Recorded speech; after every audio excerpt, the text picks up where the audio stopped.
مال کی محبت تو اللہ نے منع کیا ہے جڑا مال ودا چڑھا کے محبت بنی جائے نا اینو چھڑ دے. تو آپ کہا کہ متقین بننے میں دوڑ لگاؤ. متقین کون؟ الذین ینفقون، وہ جو انفاق کرتے ہیں، وہ جو اللہ کی راہ میں مال خرچ کرتے ہیں. فی السرائی والضرائی، چاہے تنگ دستی ہے چاہے خوشحالی ہے. یعنی اے نہیں کہ صرف جڑا امیر ہے وہ خرچ کرے، وہ جو مال خرچ کرتے ہیں. یعنی یہ صفتیں. اب پھر وہ پہلی بات پہ آئیے، یا ایھا الذین آمنوا اتقوا اللہ حق تقاتہ. میں نے کہا کہ اس سارے پروسیس میں سب سے پہلی بات کیا ہے؟ نفس. اب فرد کی تربیت، فرد کو مقام تقوی پر لے کر آنا. اب یہ دیکھیے اس پیرائے میں سب سے پہلی بات اب یہاں پر کیا بیان یا اصول کیا ہے؟ وہ جو اللہ کی راہ میں مال خرچ کرتے ہیں، فی میں سرائے، خوشحالی میں، والضراء، اور تنگ دستی میں، والکاظمین الغیظ، اور غصہ برداشت کرتے ہیں، غصے پر قابو رکھتے ہیں، غصہ پی جاتے ہیں، غیظ غصہ. والعافین عن الناس، اور لوگوں کے لیے عافیت والے ہوتے ہیں، لوگوں کو معاف کر دیتے ہیں. اور عافینا، عافیت والے ہوتے ہیں، عافیت پہنچانے والے، معاف کرنے والے. کن کو؟ ناس، لوگوں کو.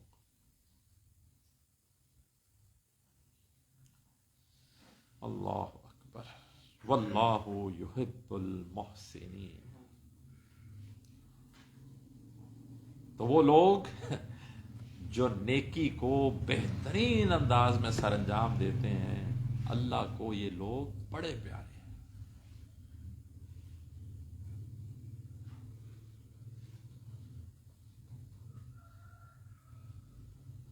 اللہ اکبر.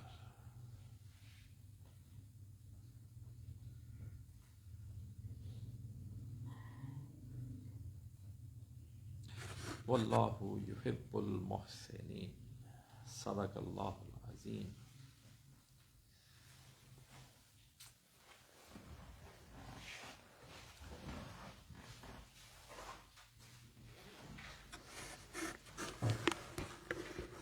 جی، سبق کے اعتبار سے رائے، خیال، سوال، نکتہ، تجویز، مشورہ، خیال. لعلکم تفلحون کرتے ہیں. تاکہ تم فلاح پاؤ، تاکہ تمہیں کامیابی ملے. اس جنگ کا آخر جو نتیجہ تھا وہ یہی تھا نا کہ مسلمانوں کو کامیابی نہیں ملی. پہلے کامیابی ملی تھی لیکن اطاعت کی کمزوریوں کی وجہ سے وہ کامیابی ناکامی میں بدل گئی، مسلمانوں کو نقصان اٹھانا پڑا.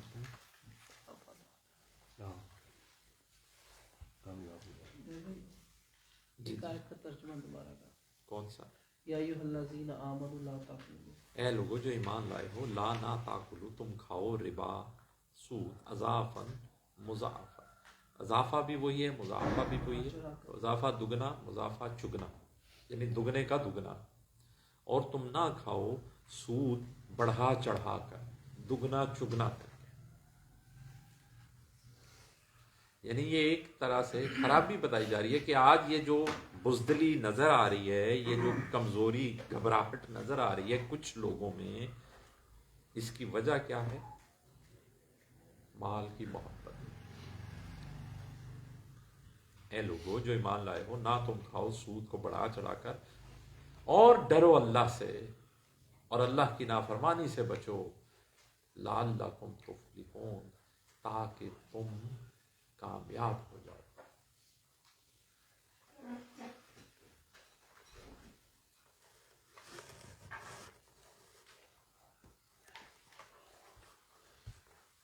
اللہ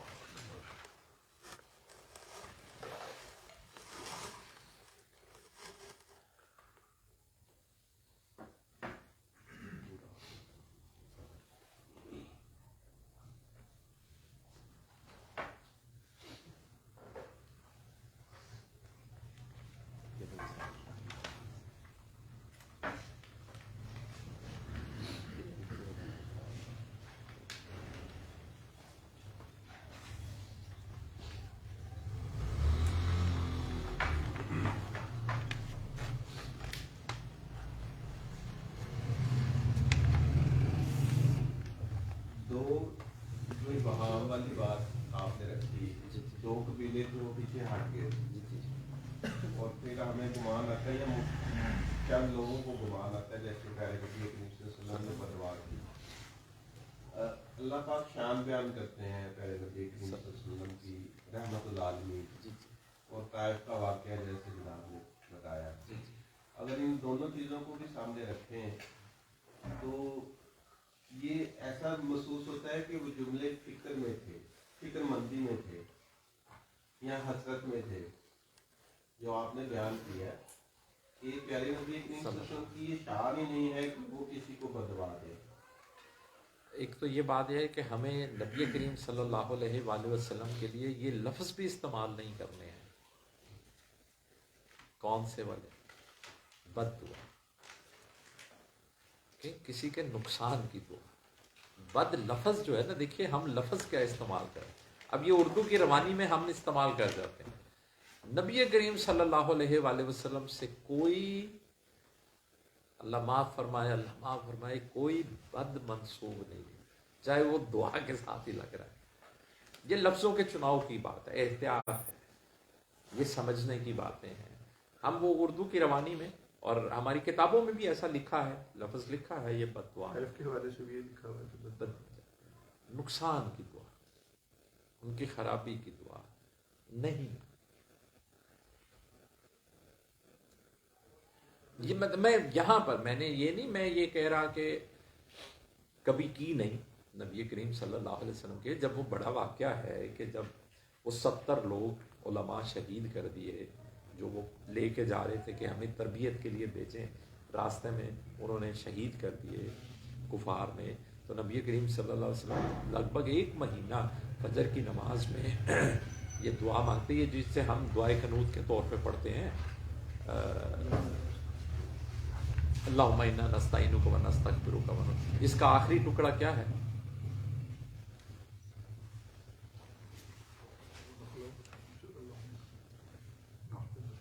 اللہ آپ کا عذاب کافروں کو جا ملے، آپ کا عذاب پہنچے کافروں کو. اب یہ نقصان کی دعا تھی نا، دعا مانگی ہے نقصان، جہاں پر انہوں نے اس حد تک تکلیف پہنچائی ہے. لیکن میں جو بات یہ کہہ رہا ہوں کہ اللہ نے کہیں پر نبی کریم صلی اللہ علیہ وسلم کو منع فرمایا کہ آپ ان کے نقصان کی دعا نہ کریں، میں اس کی بات کر رہا ہوں. میں یہ نہیں کہہ رہا کہ نبی کریم صلی اللہ علیہ وسلم نے کبھی کفار کے نقصان کی دعا نہیں کی ہے، لیکن یہ آیتیں ان کا شان نزول وہ نہیں ہے کہ اللہ آپ نقصان کی دعا کریں اور اللہ آپ کو منع کر دیں کہ نہیں آپ ان کی دعا ان کے لیے نہ کریں، ان کو عذاب دوں یا نہ دوں یہ میرا کام. میں اس پیرائے میں بات کر رہا تھا، اس پس منظر میں بات کر. 2 قبیلے جو واپس چلے گئے 300 کے قریب افراد. نہیں 300 لوگ واپس چلے گئے تھے، وہ متفرق تھے. وہ ان کی قیادت عبداللہ بن ابی جو سب سے بڑا منافق تھا وہ کرتا. انہوں نے یہ بہانہ بنایا تھا کہ جب غزوہ احد سے پہلے مشورہ کیا گیا کہ جنگ کہاں کی جائے تو اکثریتی نوجوانوں کا خیال تھا کہ مدینہ سے باہر نکل کر کی جائے، لیکن جو سمجھدار لوگ تھے ان کا خیال تھا کہ ہمیں مدینہ کے اندر رہ کر یہ جنگ لڑنی چاہیے. اتفاق سے عبداللہ بن ابی بھی ان لوگوں میں سے تھا جن کا یہ خیال تھا کہ ہمیں مدینہ کے اندر رہ کر لڑنی چاہیے. لیکن نبی کریم صلی اللہ علیہ وسلم نے ان لوگوں کی جنہوں نے کہا کہ باہر چل کے چلنی چاہیے، مقابلہ کرنا چاہیے، بات مان لی. تو یہ لوگ آدھے راستے سے پلٹ گئے یہ بہانہ کر کے جب ہماری بات نہیں مانی تو ہم کیوں ساتھ جائیں. جب میدان احد میں پہنچ گئے، کفار کا لشکر سامنے آ گیا، تو پھر مزید 2 گروہ تھے مسلمانوں کے لشکر کے جو اب گھبرائے یہ دیکھ کر کہ یہاں تو 3000 کا لشکر ہے. تعداد ان کی جب خیمے لگ گئے تو کہا ہمارے تو 300 لوگ پہلے ہی نکل گئے، پیچھے ہمارے پاس بھی. وہ گھبرا گئے، وہ واپس نہیں گئے، وہ گھبرا گئے. تو اللہ کی طرف سے ان پر تسلی بھی نازل ہوئی اور ساتھ یہ حکم کہ مسلمانوں کو یہ چاہیے کہ وہ اللہ پر بھروسہ رکھیں. پھر اگلی بات یہ آئی کہ بدر یاد کرو، وہاں بھی تم کمزور تھے، اللہ نے مدد کی تمہاری، یہاں بھی کرے گا، فرشتوں کے ساتھ کرے گا، بلکہ خاص فرشتوں کے ساتھ کرے گا. ان تصبروا وتتقوا، صبر اور تقوی. تو مسلمانوں کو فتح نصیب ہوئی. اب جنگی پلاننگ کے تحت نبی کریم صلی اللہ علیہ وسلم نے 50 تیر انداز مقرر کیے ہوئے تھے ایک راستے پر کہ یہاں سے ہٹنا نہیں ہے. اور آپ صلی اللہ علیہ وسلم نے اس کے لیے اتنا سخت حکم دیا تھا کہ اگر ہم مر بھی جائیں اور ہماری لاشیں کوے چیلیں نوچنے لگ جائیں تم نے پھر بھی یہ جگہ نہیں چھوڑنی. لیکن جب فتح ہو گئی مسلمان اپنا مال غنیمت سمیٹنے لگ گئے تو وہ لوگ نیچے اتر آئے کہ جی ہم بھی مال غنیمت. تو ان کے جو لیڈر تھے انہوں نے منع کیا کہ پیارے صلی اللہ علیہ وسلم نے کہا جگہ نہیں چھوڑنی ہے. تو ان لوگوں نے جواز یہ دیا کہ وہ حکم تھا ہارنے کی صورت میں. اب تو ہم فتح یاب ہو گئے ہیں تو ہمیں اب اس کی بات باقی نہیں. نعوذ باللہ ان کا ایک حال. تو 35 لوگ ان میں سے نیچے اتر آئے اور مال غنیمت سمیٹنے لگے. کفار کے وہ پسپا ہوتے ہوئے لشکر میں سے حضرت خالد بن ولید نے یہ بات دیکھی. وہ پھر پورے غزوہ احد پہاڑ کے پیچھے سے لمبا چکر کاٹ کے اس راستے سے واپس پلٹے. مسلمان اس وقت مال غنیمت وہ جو 15 کھڑے تھے وہ مقابلہ اس طرح نہ کر سکے, وہ سارے شہید ہو گئے. وہ لشکر پیچھے سے مسلمانوں کے اوپر چڑھایا. سامنے والا بھی جو کفار کا لشکر جا رہا تھا وہ بھی واپس پلٹ آیا. اب یہ دو اطراف سے مسلمان اور مسلمان اپنی تلواریں وغیرہ سمیٹ چکے تھے.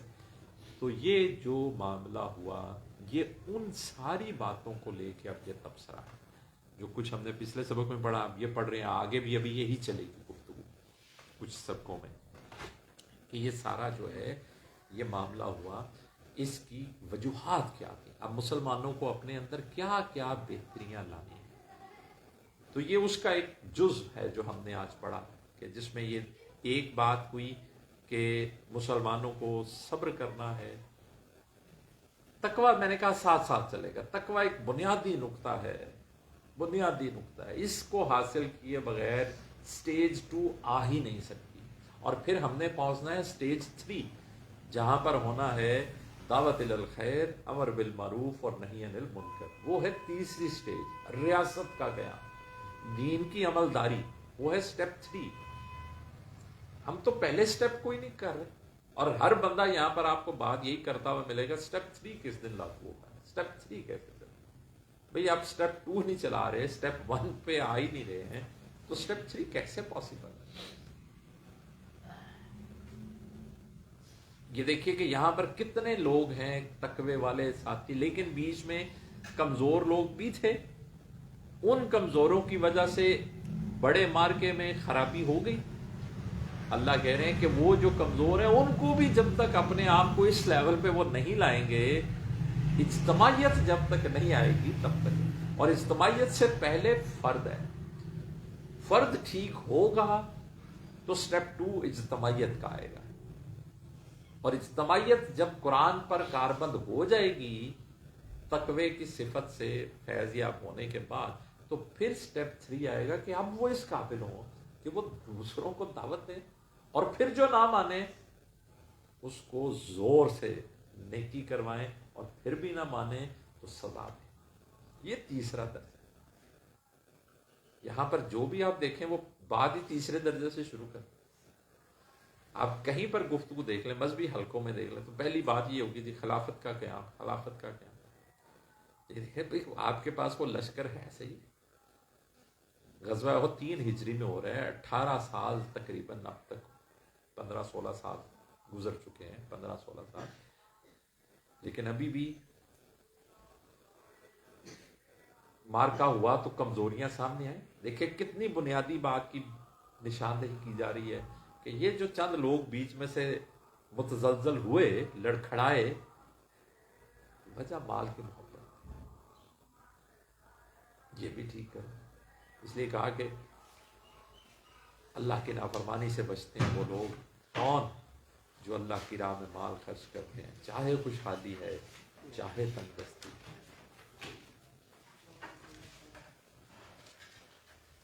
اللہ کوئی اللہ پاک نے ٹھیک دی وہ میدان دیکھتے ہیں. بالکل احد پہاڑ کے دامن میں میدان ہے, چھوٹی سی یہ پہاڑی تھی جس کے اوپر